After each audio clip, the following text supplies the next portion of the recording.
புவியியல், மக்கள் தொகையும் குடியிருப்பும் அதுவும் போட்டிருக்கேன். பாறை மற்றும் மண், பாறையை பற்றியும் மண்ணை பற்றியும் சொல்லியிருக்கேன்.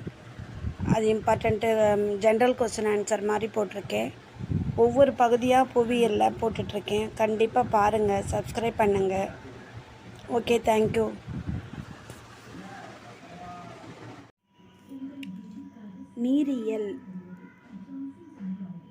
நீரியலை பற்றி பார்ப்போம். புவியின்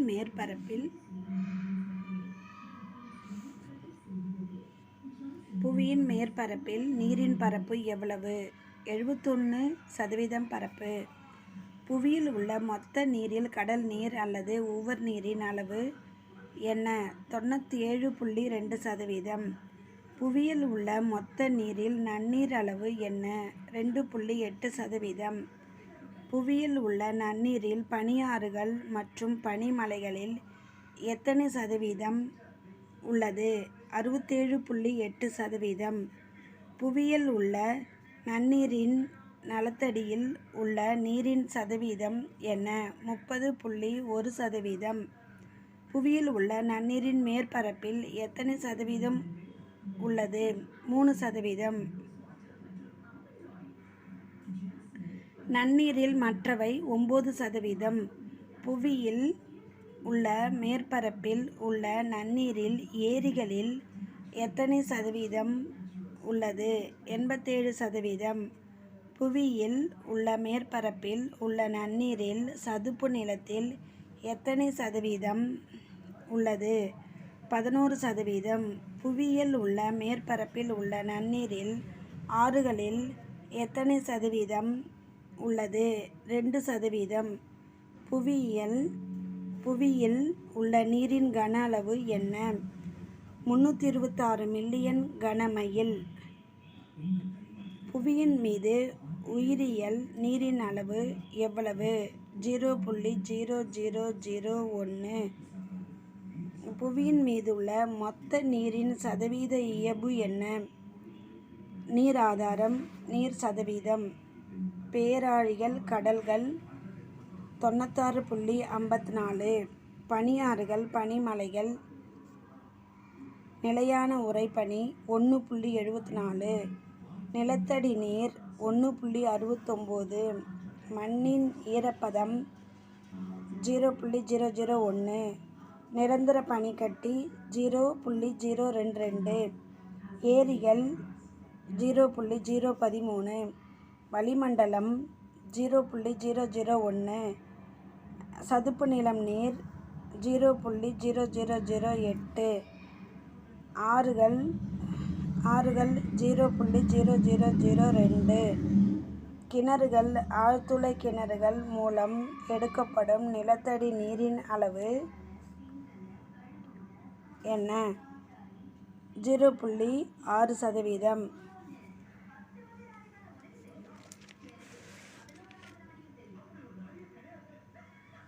தூய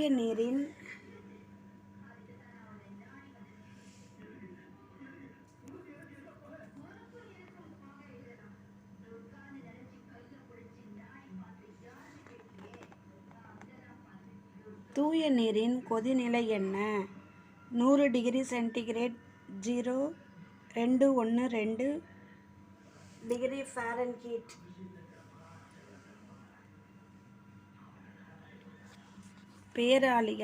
பேராளிகள் கடல்கள் ஏரிகள் ஆறுகள் ஆகியவற்றில் நீர் ஆவியாகும் சதவீதம் என்ன? 90%. தாவர மற்றும் விலங்குகளின் நீர்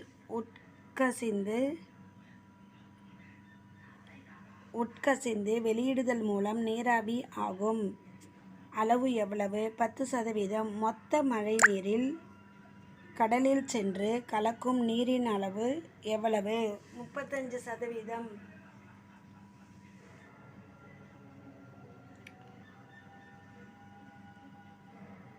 மொத்த மழைநீரில் மண்ணால் உறிஞ்சப்படும் நீரின் அளவு எவ்வளவு? 65%. 1000 ஏரிகளின் நிலம் என அழைக்கப்படும் நாடு எது? அங்கு மொத்தம் எத்தனை ஏரிகள் உள்ளன? பின்லாந்து. 1000 ஏரிகளின் நிலம் என அழைக்கப்படும் நாடு பின்லாந்து. 1,87,888 ஏரிகள் உள்ளன. வட அரைக்கோளத்தில் நிலப்பரப்பு மற்றும் நீர்ப்பரப்பின் இயல்பு என்ன? நிலப்பரப்பு 61%, நீர்ப்பரப்பு 39%. தென் அரைக்கோளத்தில்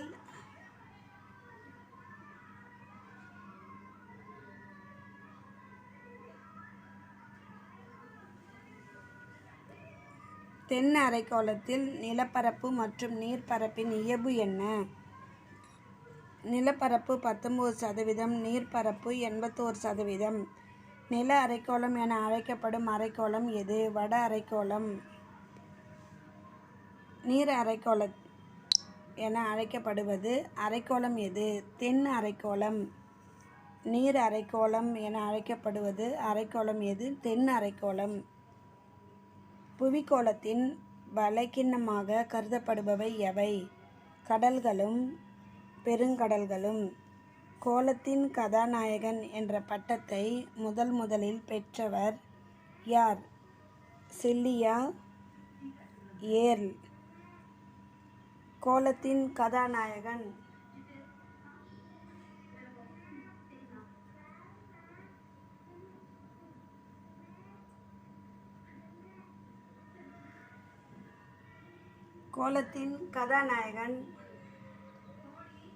வலைக்கிண்ணமாக கருதப்படுபவை எவை? கடல்களும் பெருங்கடல்களும். கோளத்தின் கதாநாயகன் என்ற பட்டத்தை முதலில் பெற்றவர் யார்? Sylvia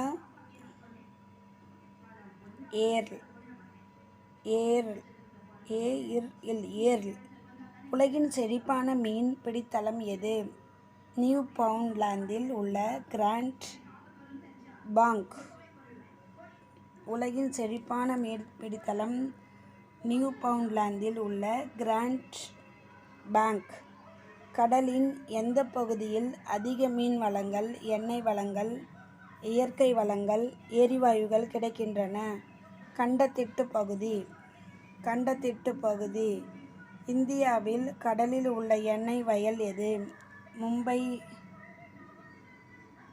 Mumbai high. எண்ணெய் மற்றும் இயற்கை எரிவாயு குறித்த ஆய்வுகள் மற்றும் உற்பத்தி மேற்கொண்டு வரும் இந்தியாவின் மிகப்பெரிய நிறுவனம் எது?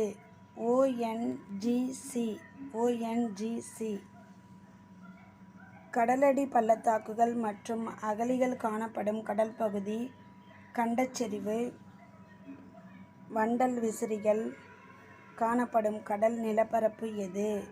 பகுதி. கண்ட உயர்ச்சி,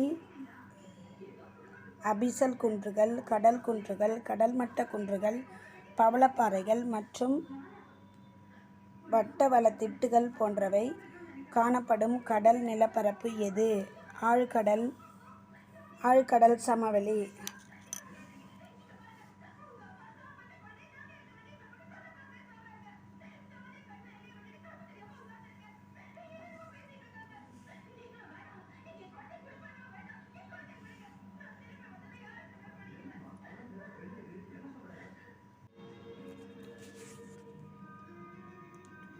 பெருங்கடலில் ஆழமான பகுதி எது? அகழிகள் அல்லது கடலடி பள்ளம். மொத்த கடலடி பரப்பில் கடலடி பள்ளம் அல்லது அகழிகளின் சதவீதம் எவ்வளவு?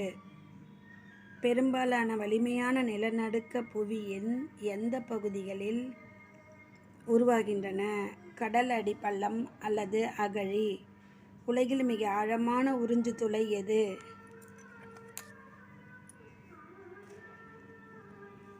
கடலின் ஆழத்தை அளவிடும் அலகு எது? பாத்தோம். தென் சீன கடலின் கண் என அழைக்கப்படுவது எது? டிராகன் துளை.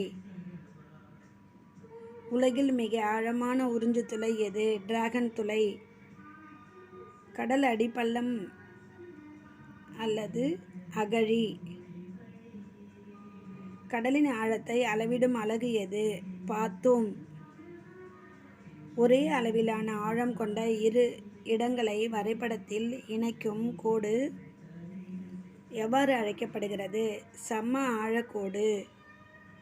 ISOBATH ஐசோபாத். ஒரே அளவிலான உப்புத்தன்மை கொண்ட இடங்களை வரைபடத்தில் இணைக்கும் கோடு எவ்வாறு அழைக்கப்படுகிறது? சம உவர்ப்பு கோடு. சம உவர்ப்பு கோடு. இந்தியாவின் அலை ஆற்றல் மின் உற்பத்தி நிலையங்கள் நிறுவப்பட்டுள்ள இடங்கள் எவை? கேரளாவில் விழிஞ்சம் மற்றும் அந்தமான் நிக்கோபார் தீவு. உயர் ஓதங்கள் ஏற்படும் நாட்கள் எவை? அமாவாசை மற்றும் முழு நிலவு தினங்கள். தாழ் ஓதங்கள் எந்த நிலையில் ஏற்படும்? புவி, சூரியன், சந்திரன் இவை மூன்றும் செங்குத்து கோணத்தில் வரும்பொழுது 90 டிகிரி. ஒரு நாட்டின் கடல் எல்லையின் தூரம் 12 கடல் மைல்கள். ஒரு நாட்டின் கடல் எல்லையின் தூரம் 12 கடல் மைல்கள். ஜோர்டான் மற்றும் பாலவ் நாடுகளுக்கு கடல் எல்லையின் தூரம் எவ்வளவு? 3 கடல் மைல்கள். பாலவ் நாடுகளுக்கு கடல் எல்லையின் தூரம் எவ்வளவு? 3 கடல் மைல்கள். பெனின், காங்கோ குடியரசு, எல் சால்வடார், பெரு மற்றும் சோமாலியா ஆகிய நாடுகளுக்கு கடல் எல்லையின் தூரம் எவ்வளவு?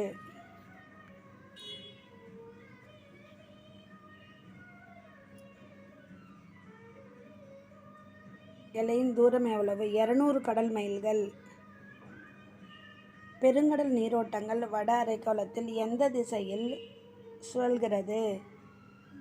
கடிகார திசையில். பெருங்கடல் நீரோட்டங்கள் வட அரைக்கோளத்தில் எந்த திசை? கடிகாரத்தின் எதிர் திசையில். கடிகார திசையில் சுழல்கிறது.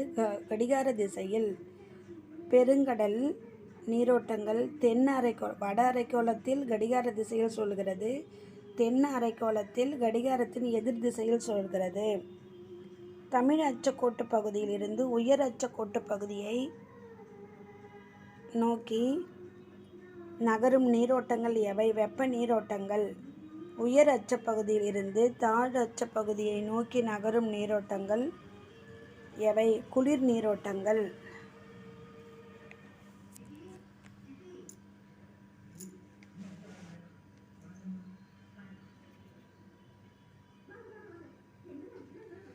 வெப்ப நீரோட்டங்களுக்கு எடுத்துக்காட்டுகள் அட்லாண்டிக் பெருங்கடலின் வளைகுடா நீரோட்டங்கள் மற்றும் பசிபிக் பெருங்கடலின் வடபசிபிக் புவிக்கோள கோடு நீரோட்டம்.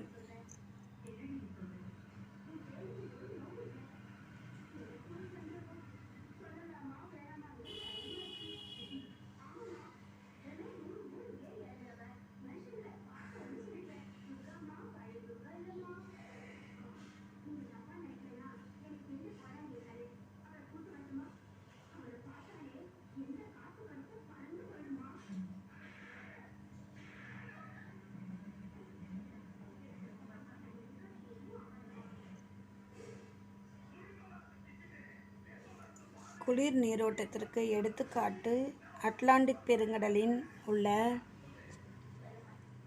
லாப்ரடார் நீரோட்டம். தேசிய கடல்சார் நிறுவனம் நிறுவப்பட்ட ஆண்டு 1/1/1996. தேசிய கடல்சார் நிறுவனம் நிறுவப்பட்டது 1/1/96.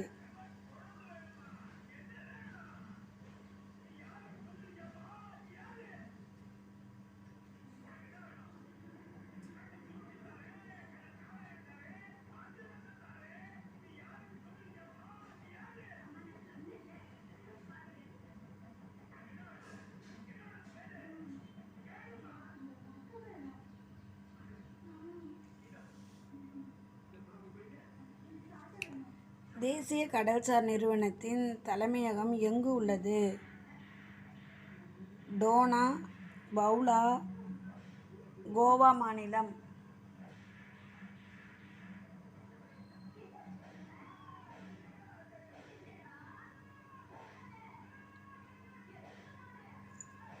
உலகின் மிக நீளமான பவளப்பாறை எது?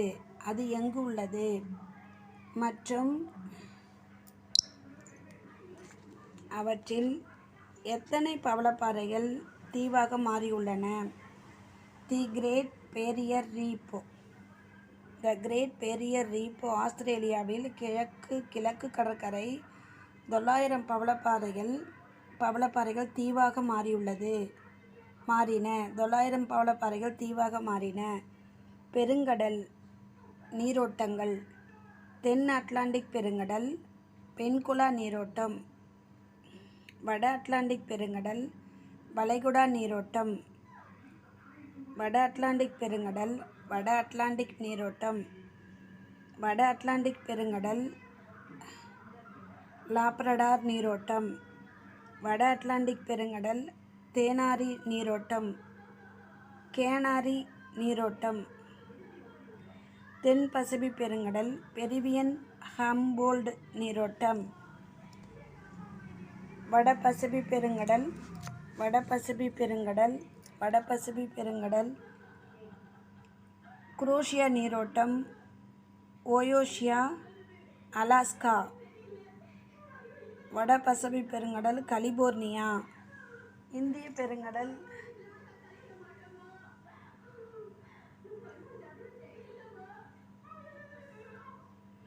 மேற்கு ஆஸ்திரேலியா நீரோட்டம், கலிபோர்னியா, மேற்கு ஆஸ்திரேலியா நீரோட்டம். பூமியின்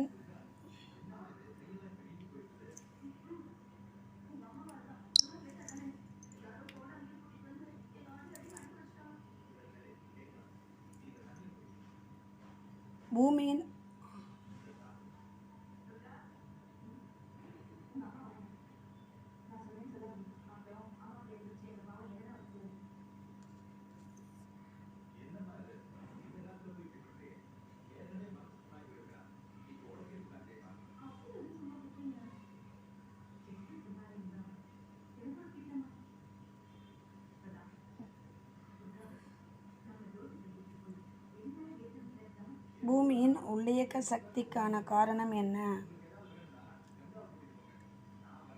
அஸ்தினோஸ்பியரில் நடைபெறும் வெப்பச்சலனம். Unit 5 biosphere உயிர்க்கோளம்.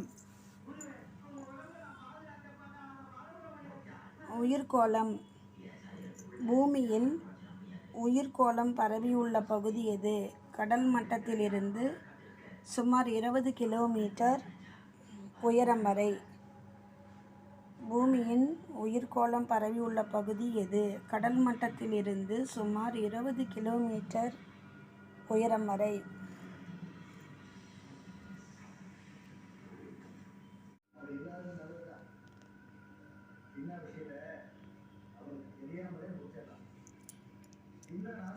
புவியில் பெரும்பாலான உயிரினங்கள் உள்ள பகுதி எது? கடல் மட்டத்திலிருந்து மேலும் கீழுமாக 1 கிலோமீட்டர் வரை. சூழ்நிலை மண்டலத்தை பற்றி படிக்கும் படிப்பு எது? சூழலியல்.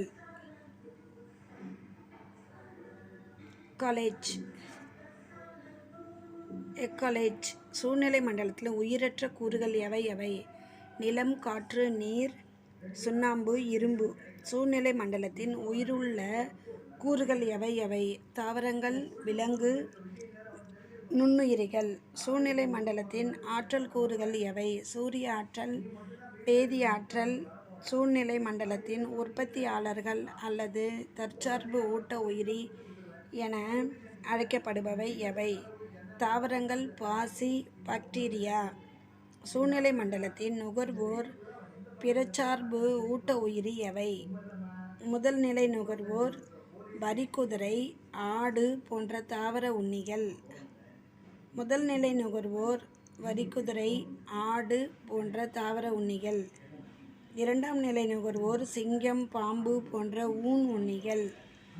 மூன்றாம் நிலை நுகர்வோர் ஆந்தை, முதலை போன்ற அனைத்து உண்ணிகள், சிதைப்போர்கள், சாருண்ணிகள், பூஞ்சைகள், காளான்கள் உயிரினங்களின் ஒரு குழுவில் இருந்து மற்றொரு குழுவிற்கு ஆற்றல் மாற்றம் பல்வேறு ஆற்றல் மட்டத்தின் வழியாக தொடர்ச்சியாக நடைபெறுவது எவ்வாறு அழைக்கப்படுகிறது? உணவுச் சங்கிலி. இந்தியாவின் உயிரின பன்மை வலைமையங்கள் எவை எவை? இமயமலை, மேற்கு தொடர்ச்சி மலைகள், இந்தோ பர்மா பிரதேசம், சுந்தர நிலப்பகுதி. உலகில் எத்தனை உயிரின பன்மை தகுதி வளமையங்கள் உள்ளன? 34 ஹாட்ஸ்பாட். புவியில் வெப்பமண்டல பசுமை மாறா காடுகள் உள்ள இடம் எவை எவை? அமேசான் படுகை, கங்கோ படுகை, இந்தோனேசியா தீவுகள். புற்றுநோயை குணப்படுத்த பயன்படுத்தப்படும் தாவரங்களின் 70% தாவரங்கள் எந்த காடுகளில் உள்ளது? மழைக்காடுகளில் காணப்படுகிறது. புற்றுநோயை குணப்படுத்த பயன்படுத்தப்படும் தாவரம் எது? லப்போச்சா. புவியியல் சவானா புல்வெளி காணப்படும் பகுதிகள் எவை? சேகல் கிழக்கு.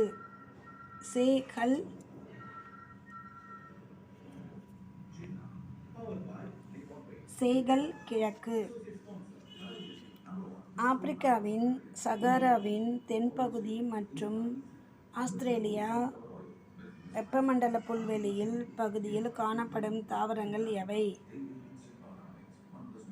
புல்லுருவி, ரெட் ஓட்ஸ் புல், லைமன் கிராஸ். வெப்பமண்டல புல்வெளியில் பகுதியில் காணப்படும் தாவரங்கள் எவை? புல்லுருவி, ரெட் ஓட்ஸ் புல், லைமன் கிராஸ்.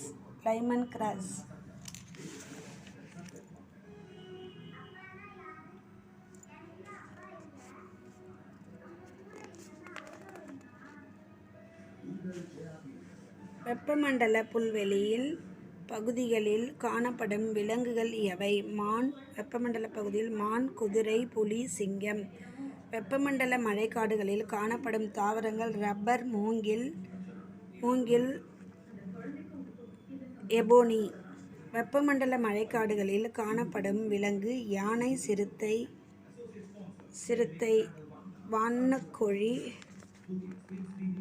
வண்ணக்கோழி, வௌவால்கள், குதிரை.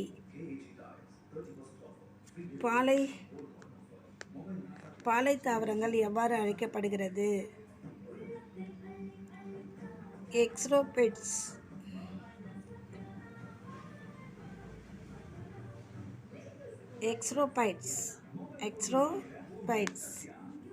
வெப்ப பாலைவனத்தில் காணப்படும் தாவரங்கள் எவை? முட்புதர், குறுங்காடுகள் மற்றும் பனை.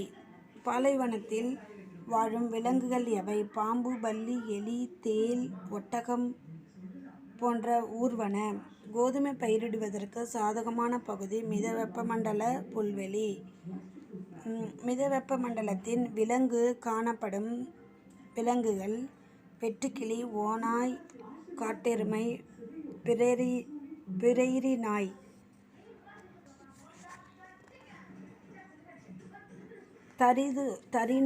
தரிணு நிலப்பகுதி என அழைக்கப்படுவதன் தூந்திர பல்லுயிர் தொகுப்பு.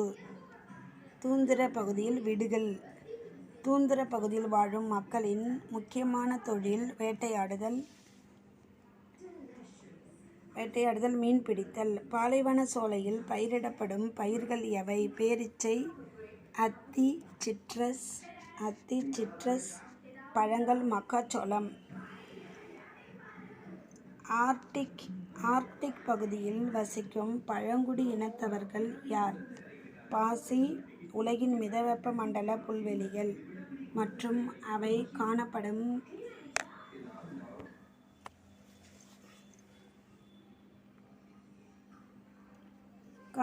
இடங்கள்: பிரேரி வட America, steppe Eurasia, pampas Argentina மற்றும் உருகுவே தென் அமெரிக்கா.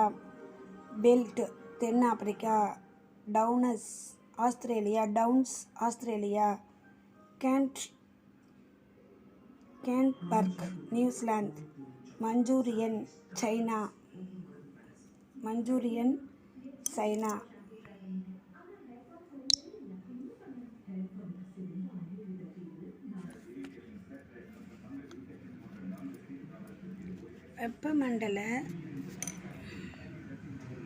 வெப்பமண்டல மழைக்காடுகளில் வாழும் மக்களின் பொருளாதார நடவடிக்கை என்னென்ன?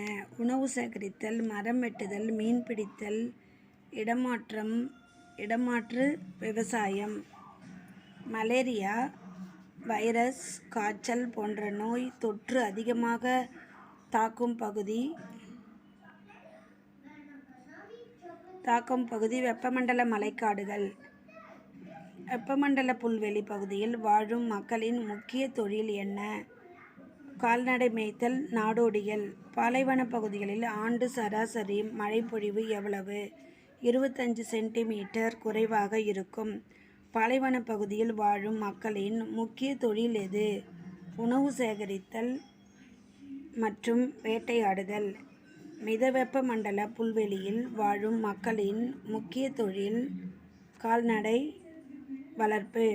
இந்தியாவில் மொத்த உயிர்க்கோள காப்பகங்கள் எண்ணிக்கை எவ்வளவு?